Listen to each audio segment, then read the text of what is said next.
সাকিব আল হাসান গতকালকে রাষ্ট্রপতির আদেশ অনুযায়ী সাকিব আল হাসান এখন আর সংসদ সদস্য নন, তো উনি একজন ক্রিকেটারই রয়েছে। দেখুন, সাকিব আল হাসানের 12 আগস্ট পর্যন্ত এনওসি আছে।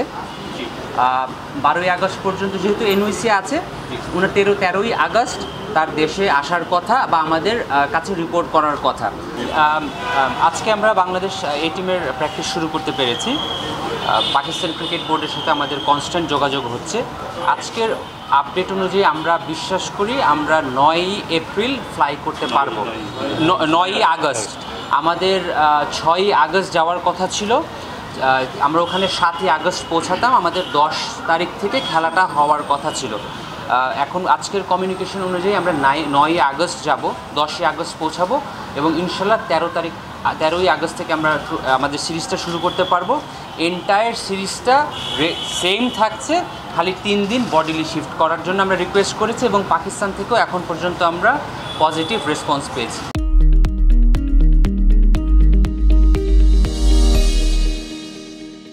আজকে আমরা আমাদের জন্য দেশের গত 2-3 দিনের অবস্থার পরিপ্রেক্ষিতে প্র্যাকটিস শুরু করাটা আমাদের জন্য সবার আগে সবচেয়ে বড় কনসার্ন ছিল।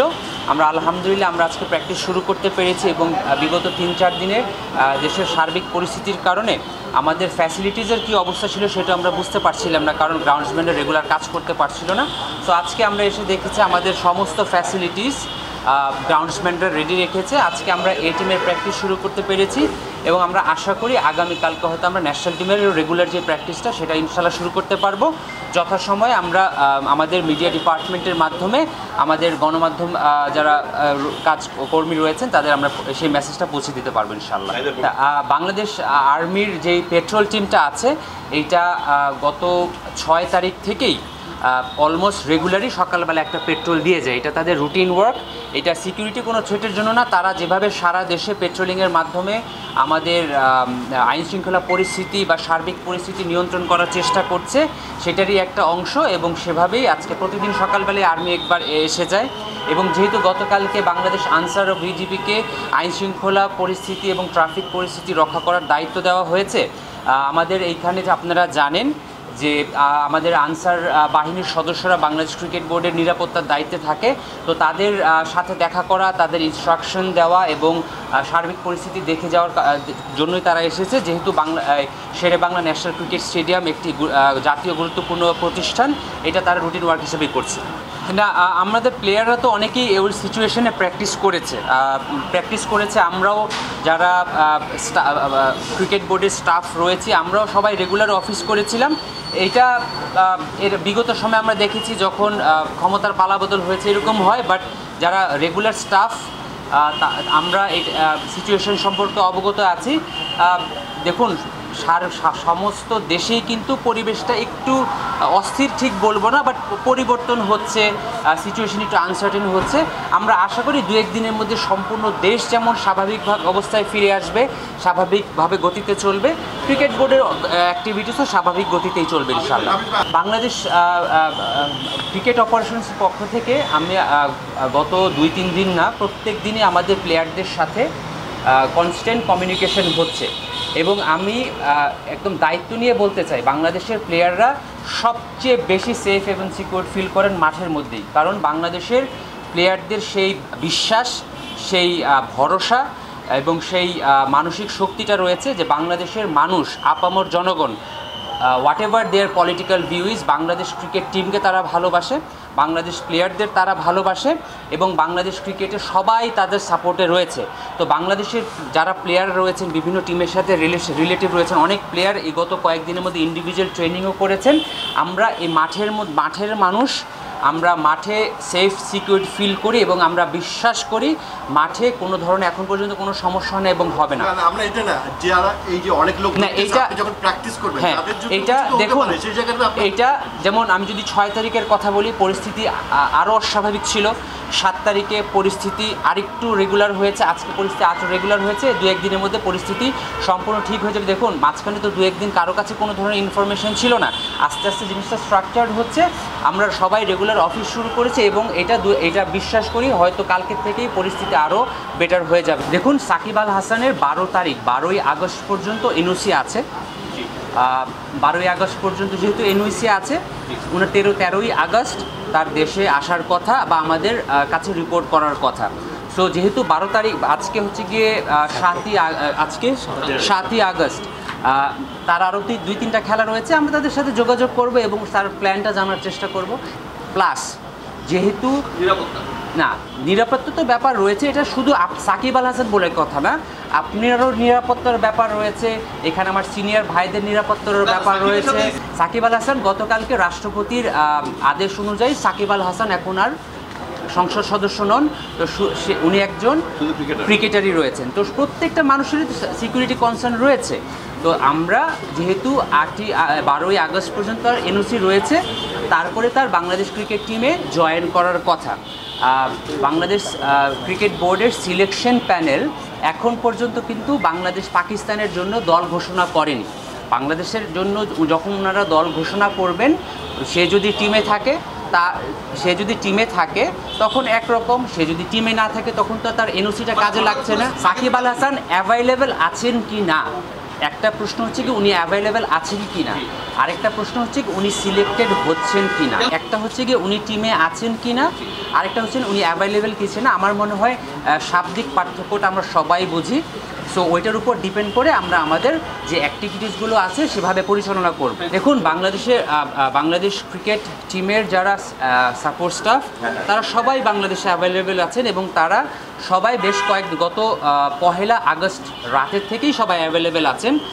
তারা প্র্যাকটিস শুরু হওয়ার জন্য অপেক্ষা করছেন এবং আমরা যদি প্র্যাকটিস শুরু করতে পারি তাহলে অবশ্যই তারা আশা করি উপস্থিত থাকবেন ইনশাআল্লাহ। প্রথমত তারা আমাদের যারা বিদেশি কোচিং স্টাফ বাংলাদেশে রয়েছেন, তারা বাংলাদেশ ক্রিকেট বোর্ডের জন্য তারা আমাদের রেসপন্সিবিলিটি। তাদের free movement, secured movement, security while their training, এটা আমাদের ডেফিনেটলি টপ প্রায়োরিটি। পাশাপাশি তারা যেই দেশের ন্যাশনাল হিসাবে এসে রয়েছেন, তাদের যেই হাই কমিশন বা এমবিসি রয়েছে, তারাও কিন্তু তাদের জন্য রেসপন্সিবল। আমরা একটা প্রপার সমন্বয় করেই আমরা আমাদের অ্যাক্টিভিটিসগুলো করব এবং অবশ্যই আমাদের জন্য নাম্বার 1 প্রায়োরিটি হচ্ছে গিয়ে বাংলাদেশ ক্রিকেট টিমের যেমন প্র্যাকটিসটা শুরু করা এবং ওভারঅল সবার সিকিউরিটিটাও আমাদের জন্য কনসার্ন। তো আমরা ওইভাবে সমন্বয় করেই ডিসিশনটা নিব ইনশাআল্লাহ। দে আর ভেরি হ্যাপি, আলহামদুলিল্লাহ। প্লেয়াররা খুবই হ্যাপি। যেমন আজকে তাসকিনও, আজকে তার শিডিউল ট্রেনিং ছিল না by he came by himself, কারণ ওর যেই পার্সোনাল ওয়ার্কলোডের ম্যানেজমেন্টের যে কাজগুলো ছিল সে করতে এসেছে। আমরা প্লেয়াররা তাদের সাথে কথা বলে বা কোচিং স্টাফদের সাথে কথা বলে, ইভেন আমরা যারা এখন কর্মকর্তা হিসাবে বোর্ডে কর্মচারী হিসেবে বোর্ডে রয়েছি, আমরা সবাই দ্রুততম সময়ে স্বাভাবিক জীবনে ফিরে আসতে পারছি এবং পেতে চাই। সব দে আর ভেরি হ্যাপি। দেখুন, এরকম অনেক লোক তো এখন অনেক আমি যেটা বলতে চাচ্ছি যে দেশের পরিবেশ অবশ্যই সময়ের সাথে সাথে স্বাভাবিক হয়ে আসবে। এমন না যে বাংলাদেশ ক্রিকেট বোর্ড, আমরা তো দেশের বাইরে না, এলিয়েনেটেড না। আমরা সময়ের সাথে সাথে আমরা মনে করি যে সিচুয়েশনটা কনসার্ন হয়ে যাবে। আজকে হয়তো 40 জন হচ্ছে, কালকে হয়তো 5 জন থাকবে, হয়তো 2-3 দিন পর থেকে স্বাভাবিকভাবেই রুটিন সিচুয়েশন চলতে পারবে। যদি উনি নির্বাচিত হন, উনি যদি টিমে নির্বাচিত হন, তাহলে তো স্বাভাবিকভাবেই উনি বাংলাদেশে টিমের সাথে জয়েন করিয়ে যাবেন বা টিমের সাথে জয়েন করবেন। সেটা ওনার in terms of his confirmation of selection সেটা ডিসাইডেড হবে। এখন দেখুন, অনেক সময়, যেমন আমি আপনাকে একটা ছোট্ট উদাহরণ দিই, অনেক সময় কিন্তু প্লেয়াররা ব্যক্তিগত কারণেও কিন্তু জানিয়ে থাকেন যে আমি এই কারণে হোক বা অসুস্থতার কারণে হোক, যেমন মাহমুদুল্লাহ রিয়াদ বছরখানেক আগে হজের কারণে আফগানিস্তান সিরিজ খেলেন নাই। সো পার্সোনাল সেই স্পেসটাও তো আমরা প্লেয়ারদের দিয়ে থাকি। সো আমাদের এখন পর্যন্ত যেটা কনসার্ন সেটা হচ্ছে কি 12 তারিখ পর্যন্ত তার এনওসি দেওয়া আছে। সিলেকশনের ব্যাপারে উনি সিলেক্টেড হবেন কি হবেন না, এটা বাংলাদেশ ক্রিকেট বোর্ডের সিলেকশন কমিটির রেসপন্সিবিলিটি। দেখুন, সিলেকশন হন, উনি অ্যাভেলেবিলিটি, এই দুইটা বাংলাদেশ ক্রিকেট বোর্ডের সিলেকশন প্যানেলের ন্যাশনাল সিলেকশন প্যানেলের রেসপন্সিবিলিটি। এরপরে তার বাংলাদেশে আসতে হবে কিনা বা উনি ডাইরেক্ট যাবেন কিনা, that will depend on the board. ঠিক আছে, বোর্ড এখনও যেহেতু ভেঙে দেওয়া হয়নি, বোর্ড চলমান আছে, বোর্ডের ডিসিশনের ব্যাপার। আমি অপারেশনস ইনচার্জ হিসেবে আমি যেভাবে বোর্ড আমাকে ইনস্ট্রাক্ট করবে সেভাবে আমি অ্যারেঞ্জ করব। বাংলাদেশ ক্রিকেট বোর্ডে যারা ডিরেক্টর, বাংলাদেশ ক্রিকেট বোর্ডের যারা ডিরেক্টর, তারা সবাই কিন্তু ভলেন্টারি ডিরেক্টর। তারা তাদের ব্যক্তিগত প্রফেশনের বাইরেও ভলেন্টারি এখানে নির্বাচিত হয়ে কাজ করেন। চেয়ারম্যানের সাথে এবং ভাইস চেয়ারম্যানের সাথে আমার কনস্ট্যান্ট যোগাযোগ আছে। তারা অফিসে আসার জন্য বাধ্য নন, কিন্তু তারা তাদের যে কাজগুলো আছে এখন পর্যন্ত রুটিন মতো করছেন, কনস্ট্যান্ট যোগাযোগ আছে। না, এই ওমেন্স ওয়ার্ল্ড কাপটা এটা ওমেন্স ডিপার্টমেন্ট এবং সিও স্যার একদম ডাইরেক্টলি তত্ত্বাবধান করছেন। আমি responsible for men's cricket, specially men's national team এবং মেন্স এ টিম। সো ওই ব্যাপারে আমার কাছে কংক্রিট বা আপনাদের কাছে কংক্রিটভাবে বলার মতো তথ্য নাই। I am not the responsible person to do that as well. Thank you. For more updates, subscribe to our YouTube channel and click on the bell icon. Follow us on Facebook and Instagram. Download T-Sports app to enjoy exciting games and highlights. Visit tsports.com.